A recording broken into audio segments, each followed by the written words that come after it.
자, 정치 비하인드. 오늘은 한국정치학회 부회장, 부경대학교 한정택 박사 모셨습니다. 박사님 어서 오세요. 안녕하세요. 네. 자, 설 연휴를 앞두고 있습니다. 고향 올라가십니까? 네. 네. 올라간다고 그러니까 좀 그런데. 부산이니까요. 네, 명절에 고향에 갑니다. 그 고향에 가시면 뭐 가족들이나 친구분들이랑 정치 얘기 나누십니까? 뭐 가족 친구들 이제 간만에 고향 가는 거니까 자주 만나고 하는데요. 네. 뭐 정치 이야기는 안 하려고 최대한 노력을 합니다. 그래서 혹시나 팩트가 잘못된 거 그런 것들이 있으면 그냥 간간히 개입은 하는데 간만에 만나서 이제 좋은 자리에서 짜증나는 정치 이야기 안 하려고 해서 이야기 잘 안 합니다. 그 정치 얘기를 아예 안 하는 게 상책일까 싶거든요. 좀 건설적이고 좀 품격 있는 소통과 대화 불가능할까요? 뭐 가족 친지와 기본적으로 뭐 품격 있는 대화도 상당히 어렵겠지만 정치 이야기를 하는 데 있어서 품격 있고 그러긴 상당히 어렵습니다. 게다가 또 뭐 술이라도 한잔 하게 되면 마음속에 있는 것들이 막 나오고 이렇기 때문에 뭐 정치를 직접 하는 정치인들도 짜증나는데 그들 이야기하는데 뭐 품격 있게 하기 쉽지 않을 것 같습니다. 알겠습니다. 자, 설을 앞두고 윤석열 대통령 대담이 어젯밤 방송이 됐죠. 보셨습니까? 네. 뭐 신년 기자회견도 건너뛰고 사전 녹화의 편집까지 뭐 깔끔하게 마친 뒤에 방송되는 이 신년 대담. 방영 전부터 불통 논란이 있었는데 어떻게 보셨습니까? 뭐 아나운서께서는 그저께 아시안컵 준결승 보셨나요? 아, 네. 보다가 끝까지 보지 못했습니다. 어제 대통령 대담도 보셨겠죠? 네, 맞습니다. 굉장히 피곤합니다 지금. 뭐 언뜻 봐서도 피곤한 게 보이겠지만, 축구도 보고, 한 이틀 열받아서 잠을 못 잤더니 화요일 날은 뭐 아시안컵 축구 때문에 못 잤고, 수요일 날은 대통령 대담 때문에 못 잤는데. 뭐 이틀 모두 공통점은 있었던 것 같아요. 처음에 시작할 때는 뭔가 그래도 있겠지라고 기대로 출발했고 중간쯤에는 전반전 끝나고 나서는 그냥 별것도 없는데 그냥 잘까 하다가 그래도 뭔가 나오겠지. 그래도 준결승인데 그래도 대통령 대담인데 뭔가 나오겠지 하고 봤는데 결국 아무것도 얻은 거 없이 양일 모두 100분 시간만 낭비했다라는 생각했고요. 새벽에 열받아서 잠만 설친 것 같습니다. 말씀하신 대로 대통령 대담 사전 녹화를 했죠. 사전 녹화를 하고 며칠이나 수정과 편집을 반복했겠지만 역시나 공감되는 부분은 뭐 별로 없었고 공영방송에서 국민이 이제 세금 내는 공영방송에서 이런 프로를 과연 했어야 하느냐라는 생각했고요. 어제 그 뭐 대담 보셔서 알겠지만 제목이 대통령실을 가다였잖아요. 제목도 약간 어색했는데 정말 대통령실만 잘 봤습니다. 대통령실에 시설이 어떻게 돼 있는지 잘 봤고. 근데 뭐 대통령의 국정 운영에 대한 철학이나 큰 그림 뭐 이런 건 전혀 찾을 수 없었고요. 그러니까 뭐 제가 이번에 한 이틀 아시안컵 축구 보고 대통령 대담을 보면서 생각하게 했는데 지도자란 무엇인가에 대해서 고민을 좀 했습니다. 뭐 인터뷰 보셔서 아시겠지만 손흥민은 울고 있고 클린스만은 웃고 있죠. 그런 사진이 공개됐는데 어제 보면서도 국민은 울고 있고 대통령은 개에 껴안고 웃고 있는 것은 아닌지 걱정이고요. 더 가슴 아픈 거는 훌륭한 선수나 훌륭한 국민은 각자 도생해야 되고 자기들끼리 전략을 마련해야 하는데 그런 사실을 지도자급은 아는지 모르는지 고민입니다. 뭐 우리 속담에 나오는 것처럼 구슬이 서말이라도 꿰어야 보배가 될 텐데 그거를 잘 엮어내서 꿰어내는 것이 지도자의 몫이라고 생각합니다. 또 많은 사람들이 궁금했는데 이 김건희 여사 명품백 논란에 대해서 언급을 할까? 근데 언급은 했어요. 근데 이걸로 수습이 될까라는 부분에 대해서는 의문이거든요. 네, 말씀하신 대로 언급은 했죠. 언급은 했죠. 사과하는 게 그렇게 힘들었을까라는 생각을 합니다. 뭐 이런 일이 있었고 우리 와이프가 잘못한 것 같은데 내가 대신 사과드리고 앞으로 절대 이런 일이 생기지 않게 노력하겠다라고 원래 윤석열 대통령에게 국민이 기대했던 것처럼 솔직하게 이야기를 했으면 좋았을 것 같은데 그걸 애둘러서 표현을 했다라고 본인은 생각하겠지만 그냥 아쉽다라는 것만으로는 만족하기 상당히 어렵지 않았겠느냐라고 생각하고요. 지금 말씀하신 것처럼 명품백을 받았다라는 게 문제잖아요. 근데 명품백이라는 이야기는 절대 없더라고요. 작은 가방. 그 뭐 파우치. 뭐 진행자도 좀 그렇게 얘기했고요. KBS 앵커도 마찬가지지만 작은 가방. 우리가 알고 있던 명품백. 그게 이제 노동자 평균 한 달 임금보다 훨씬 더 비싼 거란 말입니다. 그거를 그냥 작은 가방으로 표현했고 윤석열 대통령이 대선 시절에 그렇게 강조했었죠. 사과는 받아들이는 사람이 용서할 때까지 계속해서 사과하는 것이 진정한 사과다. 그런 동영상 보셨겠지만 네. 그런 것들을 대선 시절에 계속 이야기했고 그래서 대통령이 기자간담회도 취소하고 대통령 간담회 대담을 한다라고 해서 저는 진정한 사과를 기대했었는데 어떤 네. 사과나 유감 표명도 없었고 그 뭐 마음이 약해서 그다음에 어제 뭐 그런 표현 처음 들었는데 박절하지 못해서 그랬다라고 하는데 그러면 뭐 법과 원칙을 중시하는 대통령 입장에서도 마음이 약해서 그런 것들을 명품백을 수수했다라는 것들을 이해해달라라고 하는 것이 과연 법과 원칙에 맞는 것인지라고 생각하고요. 네. 그러니까 본질은 김건희 여사가 명품백을 수뢰했다라는 거거든요. 네. 근데 이게 대통령의 그 두루뭉술이한 언급만으로 무마되기는 상당히 어렵지 않을까라고 생각됩니다. 네. 뭐 아쉽다는 그 마음만큼은 뭐 많은 분들께서 공감하지 않았을까 생각합니다. 자, 이번엔 선거제도로 넘어가죠. 이 선거제도가 사실상 확정이 됐어요. 네네. 준연동형제가 그나마 진일보한 제도인 만큼 과거 회기가 아닌 준연동제 안에서 길을 찾겠다. 네. 이게 민주당 이재명 대표의 워딩인데 하지만 지난 총선 때처럼 위성정당이 난립하고 결과적으로는 양당 체제가 굳어지는 거 아니냐. 이런 형국이 고스란히 재현되지 않을까. 뭐 소수정당 배려라는 제도의 본래 취지를 살릴 수 있을까 우려스러운데 박사님께서는 이거 어떻게 보십니까?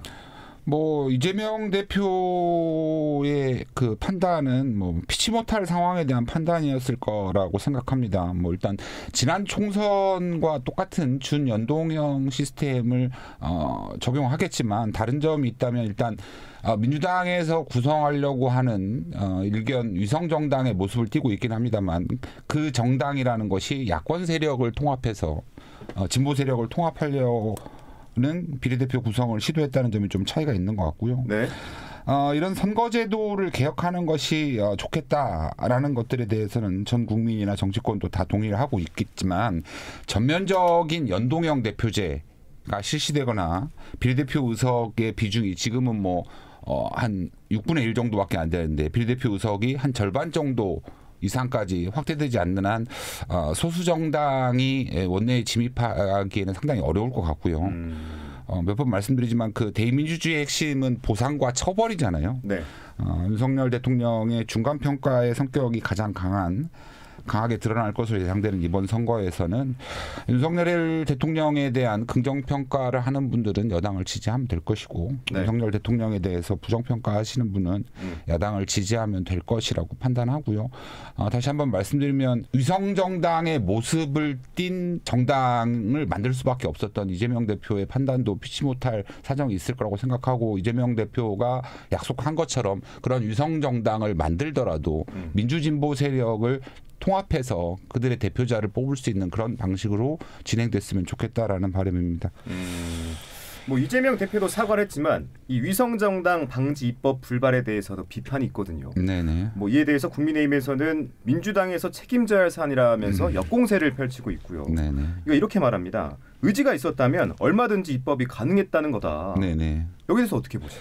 물론 뭐 현재 그 국회 의석 구조상 과반 이상을 차지하고 있는 민주당이 억지로 무리를 해서라도 위성정당 방지를 위한 입법을 시도했다라고 하면 가능했을 수도 있을 것 같습니다. 하지만 그 일반적인 경우에 보면 선거법과 관련된 경우에는 여야 합의를 원칙으로 하고 있어서 네. 과연 민주당이 이런 제안을 했을 때 국민의힘이 제대로 받아들여줬을까? 라는 부분도 한번 생각해 봐야 될 것 같고요. 혹시나 만에 하나 민주당이 주도해서 위성정당 방지법이 국회를 통과했더라도 윤석열 대통령이 그 정가의 부도처럼 사용하는 거부권을 행사해서 막았을 수도 있었을 것 같고요. 앞서 말씀드린 것처럼 민주진보 세력의 단합을 위해서 준연동형 선거제도를 유지하려는 이재명 대표의 의지가 얼마나 실효성 있게 나타날지라는 것은 민주당이 앞장서서 만드는 그 위성정당의 비례대표 순번을 확인하면 될 것 같고요. 그때 다시 말씀드리는 게 맞는 것 같습니다. 네. 자, 각 당의 공천 윤곽도 조금씩 드러나고 있습니다. 네. 부산에서는 국민의힘 서병수 의원이 북강서 갑이죠. 이 전재수 의원과 맞붙게 되는데 흥미로운 승부가 될 것 같습니다. 네, 전재수 의원도 발언을 하는 게 있고요. 그렇죠. 근데 지금 현재 그 선거구제가 확정이 되지 않아서 지역구가 북강서 갑이 될 수도 있고 아닐 수도 있을 것 같은데 국민의힘 서병수 의원은 일단 전재수 의원과 경쟁을 한다라는 게 결정된 것 같고요. 네. 또 한편으로 보면 조혜진 의원도 네. 지역구를 옮겨서 국민의힘에서 낙동강 벨트 탈환에 나설 것으로 예상되고 있긴 합니다. 그래서 어쩌면 22대 국회의원 선거에서 현역 의원 간에 맞붙는 선거전이 부산에서 한 두세 군데 정도 예상되고 있어서 격전지가 될 것 같다. 라고 해서 전국적인 판세를 확인하는 데 있어서 부산 선거의 지표가 상당히 중요한 역할을 할 수도 있다. 라고 생각됩니다. 네, 이 다선 중진들에 대한 압박과 함께 국민의힘에서는 세대 교체를 준비하고 있는데 이 교체 과정에서 용산 낙하산 논란도 여전하다고요. 제가 한번 여쭤보면 네. 세대 교체가 뭘 말하는 걸까라는 거죠. 진짜 나이가 많은 국회의원을 젊은 후보로 바뀌는 것인가, 네. 아니면 다선 의원을 초선으로 대체하는 것인가, 그거에 대한 판단을 해야 될 것 같아요. 네. 또 한 가지 이제 그 세대 교체라는 것들이 너무 아름답게 받아들여지고 있는데 과연 좋은 것인가라는 판단을 해봐야 될 것 같습니다. 과연 좋게 표현하면 새술은 새 무대에 담는 게 좋다라고 이야기하는 거지만 네. 과연 그게 좋은 것일까라는 판단을 해야 되고 어제 그 대통령 대담에서도 윤석열 대통령도 말씀하셨죠. 그 미국에서 나온 그 문구를 인용하면서 대통령은 바뀌어도 의회는 영원하다라고 이야기를 했는데 행정부가 이제 갈수록 이제 비대화되잖아요. 복지국가 되다 보면. 그런 행정부를 견제하려고 하는 의회도 전문성이 강화돼야 되고 그런 전문성을 강화하려고 한다면 그 국회의원들의 선수가 늘어나는 것도 꼭 부정적인 일은 아니고 다선 국회의원도 필요하다라고 생각합니다. 이제 우리나라에서는 선거 때마다 나오는 이야기가 세대 교체이고 네. 세대 교체를 일명 신문 사설이나 제목 같은 데 보면 젊은 피 수혈이라고 하잖아요. 많이 들어보셨겠죠. 그렇죠. 표현이 많죠, 그런. 근데 곰곰이 생각해 보면 왜 젊은 피 투석이 아니고 수혈일까? 투석이 아니라. 네, 수혈하고 투석은 좀 다르잖아요. 다르죠. 네. 투석이 아니고 수혈이라는 이야기는 제대로 된 피는 좀 남겨두겠다라는 의미가 강하거든요. 그런 측면에서 본다면 우리가 물갈이, 어항에 있는 그 물고기 키우는 어항의 물갈이도 그냥 물을 확 버리고 통째로 갈아주지는 않잖아요. 조금씩 흘리고 나머지 많은 것들을 남겨놨다가 잘못된 부분만 빼고 청소해주고 이런 시스템이기 때문에 국회의원 선거에서도 세대 교체만 강조되는 것이 아니라 그동안 해왔던 그 처벌과 보상이라는 개념에서 그동안 잘 해왔던 의원들 같은 경우에는 그 선수에 상관없이 뽑아줘야 되고 네. 비리가 있거나 스캔들이 터졌거나 이런 국회의원들은 잘라내고 이러한 적당한 교체가 좋다라는 것입니다. 네. 그래서 다시 한번 말씀드리면 적절한 세대 교체가 필요한 것이지 젊은 피 수혈처럼 세대 교체라는 미명으로 다선 국회의원들의 용태만을 강요하는 것도 좋아 보이지는 않습니다. 네. 그다음에 이제 말씀하신 것처럼 용산 낙하산 문제 제가 2주 전에 방송에서도 말씀드렸지만 네. 또한 윤석열 대통령과 한동훈 위원장도 밝히고 있듯이 당정 분리가 그들의 원칙이라면 용산의 낙하산 공천은 절대 불가능해야겠죠. 그러나 이제 현재 용산 낙하산이라고 거론되는 후보들이 주로 이제 출마를 예정하는 그런 출마 예정지가 국민의힘에 상당히 유리한 지역구에 공천을 신청한 경우가 많아서 걱정인데 네. 이것도 개별 정당의 공천을 끝까지 살펴본 다음에 이것이 과연 공정한 경선이었는지 아니면 낙하산의 형태로 내려온 것인지 그것들을 조만간 다시 말씀드리는 기회가 있을 것 같습니다. 국민의힘에서는 세대 교체 박차하는 모습이라면 민주당에서는 신문 용태론도 불거지고 있거든요. 네. 대선 패배와 네. 윤석열 정부의 탄생이 문재인 정부에 있다라는 네. 겁니다. 네네. 개파 간 갈등이 재점화되는 양상이죠. 그렇죠. 친문 대 비명 갈등이 이제 수면 아래서 끓고 있고 드디어 이제 어제부터 좀 표면적으로 나타나는 것 같습니다. 네. 근데 그러나 몇 번 말씀드리고 강조드리지만 제22대 국회의원 선거는 윤석열 정부 현 정부에 대한 중간 평가의 성격을 갖는 것이기 때문에 야당 내에서 친명이냐 친문이냐에 대립을 하는 것보다는 총선 승리에만 매진해야 될 것 같습니다. 저 역시 뭐 어제 그 대담을 보고도 윤석열 대통령을 검찰총장으로 박탈한 문재인 전 대통령이 잠깐 동안 많이 미웠습니다. 네. 미웠습니다만 지금은 민주진보 세력이 분열하는 모습을 보일 때는 아니고 총선에 좀 더 단합된 모습을 보여서 이 정권을 심판하는 모습을 보여줘야 될 것 같습니다. 아까 뭐 얘기했던 세대 교체론 얘기를 조금 더 해보고 싶거든요. 한동훈 비대위원장이 이 운동권 청산을 내세워서 야당을 공격하고 있어요. 수십 년 전에 운동권 이력 하나로 오랜 시간 도덕적으로 군림해 왔다. 하지만 실상은 표리부동한 기득권 세력이 돼버렸다. 이게 비판의 핵심인데 이에 대해서 86세대 운동권 출신 정치인이 그렇게 균질한 집단은 아니다. 운동권 때리기는 실체 없는 허상과 싸우는 형국이다. 이런 반박도 하고 있습니다. 네. 한동훈 위원장이 이렇게 운동권 86세대의 정면으로 겨냥하는 이유는 뭘까요? 제가 판단하기에는 이거 선거를 앞두고 편가르기의 하나라고 생각을 합니다. 편가르기다? 네네. 뭐 방송에서 이런 말씀 드렸는지 모르겠지만 저는 그 72년생인데요. 네. 한동훈 위원장보다 한 살 많습니다. 형이네요. 네. 뭐 형이라고 생각은 안 하겠지만 아무튼 한 살은 많습니다. 네. 저는 근데 아직도 여전히 그 민주화 운동을 했던 분들에 대해서는 도덕적으로 존경심을 갖고 있고 감사함을 느낍니다. 네. 물론 이제 개별적으로 뭐 찾아뵙고 감사하다, 뭐 존경하다 이런 말씀을 드리지 않지만. 불변의 것은 그분들이 민주화 운동을 했고 민주화를 위해서 노력했기 때문에 대한민국이 민주화됐다는 사실은 불변의 진리고요. 네. 그 과정에 제가 직접 참여하지는 못했지만 그분들의 노력에 의해서 만들어진 민주화된 대한민국에서 살 수 있게 해준 거에 대해서는 여전히 감사드리고 있다라는 말씀이고요. 네.